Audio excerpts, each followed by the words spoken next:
Hey guys, my name's Kyle. I'm currently in Coolangatta, Australia, a little south of Gold Coast, and this is The Great Escape.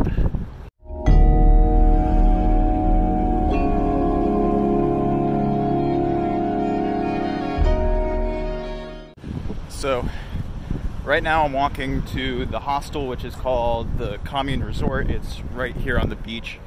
For anyone who's looking to do a trip parallel to this, from the center station in Brisbane, which is where I just was at, you get on the train to Gold Coast, which is on platform 1, ride that out to where it terminates at, I believe it's Victory Lake, something like that, outside of Gold Coast, and then you jump on a bus and ride it out to here, and then you've got like a 15-minute walk. With that being said, it's absolutely gorgeous. People ride their bikes and scooters all around here. It feels like West Coast California. Okay, so this is a tour of my hostel here in Coolangatta. This room has 2 beds. It's someone else's room. This is the bathroom that's in here with a washer dryer unit included, stand-up shower. In total, there's 6 people sleeping here. Most of my roommates here in Coolangatta are from Canada. And then here's the balcony overlooking the pool and hot tub with a pretty decent view of the beach right here from my balcony. In total, it's $24 Australian a night, so that's about $30 US per day. For anyone who's listened to Gwen Ryan, you might be familiar with the line, "It's hot in Brisbane, but it's cool in Gata," which it certainly is. Brisbane was pretty warm, and I think a big part of it was all of the glass skyscrapers that they had in the town. But out here, the wind just hits you right off of the beach and keeps going. It's not too windy. This town holds multiple surf competitions a year, and Coolangatta actually in Aborigine means splendid view, which the name 100% lives up to. Okay, so Coolangatta is right along the line between New South Wales and Queensland. So up ahead, right up there around that roundabout, would be the dividing line.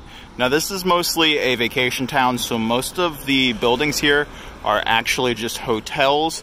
Now this right here is the Chris Cunningham Park. There are a number of small parks here, but for the most part, what you see is beaches that this town provides. There are some small shopping centers downtown and a couple of surf rental places, but for the most part this is a tourist town and does not have a huge amount of infrastructure for itself outside of the tourism sector. Okay, now I'm a good 100 meters probably above the coastline up here because I'm standing on a mountain, but look how clear this water is. I have never been to a beach anywhere with water as easy to see through to the bottom as it is here in Coolangatta.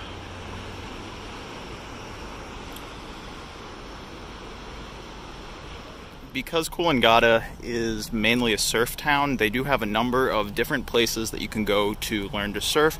The surf school that I decided to choose was the Walking on Water program, in part because it has different classes around the world. So when I go to India, one of the first towns I stop in is going to be Kerala, and they have a surf school there.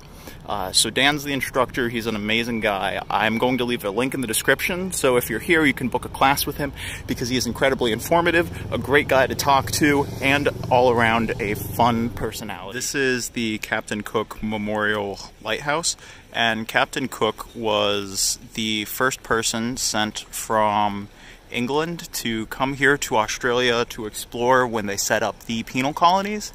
Now, this right here is right on the dividing line between New South Wales and Queensland, and each of these pillars has one of the directions. When this was first built, it was the very first lighthouse in Australia to use lasers as the light. However, it was not effective, so they've ended up switching back to the standard electric light, which flashes every 8 or 11 seconds during the night and can be seen from roughly 10 nautical miles out into the sea.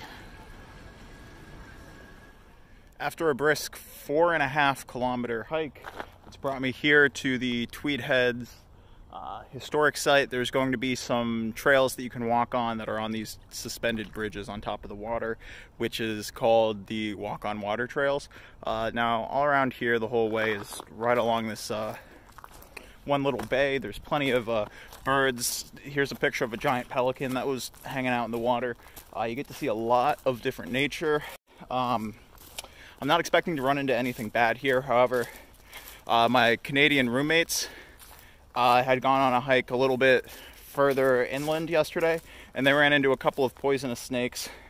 If I see them, I'll add a picture, but for those of you who know me personally, you know I'm not a huge fan of snakes, so I'm really hoping we don't come into that. But this is a nice, lush trail. I believe that this is a national park for Australia, however, I'm not entirely sure. Okay, so this is the first platform I'm walking on. As you can see, it's kind of a bit of a marshy area. There's some spider webs in here, so I gotta duck them a little bit because the spiders here in Australia are giant. But this water is feeding off of the, I believe I'm pronouncing it correctly, the Ukaba River. It's a Aboriginal word, and the Aborigines tend to kind of enunciate inward, while English and most other Latin languages are pronounced externally, so you kind of have to say it on the inward. So I may be saying it a little bit wrong, but as you can see, there's this really nice just Martian swamp over here. The thing I find the most interesting about plants here in Australia is the vascular root structure that they have, because it extends out of the trunk and just goes in multiple directions.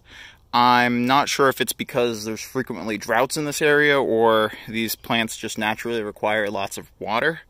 But even at the botanical gardens in Brisbane, which is known to flood, the plants had very similar root structures. If anyone's studying biology or plant sciences, environmental sciences in school, or you work in that field, can you drop a comment below and let me know why the plants do this, because I'm very interested to learn more. Okay, so the plants over here, similar to the ones in the botanical gardens, are mangroves or mangroves. I'm still not sure what the right pronunciation is. But these plants, because of the high amounts of salt in the water here, have glands in the leaves to basically try to sweat off all of the extra salt that they have. Some of them have glands in their roots.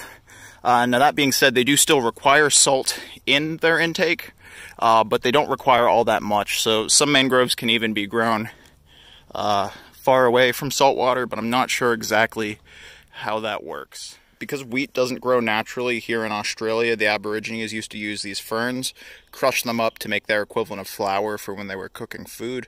They would take these and they would use special types of rocks to turn it into a paste that they would then dry to turn into different types of tortillas, basically, or flatbreads. This clearing may not look that special, in part because it's kind of just a fenced-off circle to the untrained eye. However, before Captain Cook came to Australia and saw, I believe it was Mount Warning, I'm not sure, this used to be an area where once a year there would be about a month-long ceremony where all of the different tribes of the Aborigines would come here, and they would have initiations for the boys to become men. And this ceremony was called the Bora.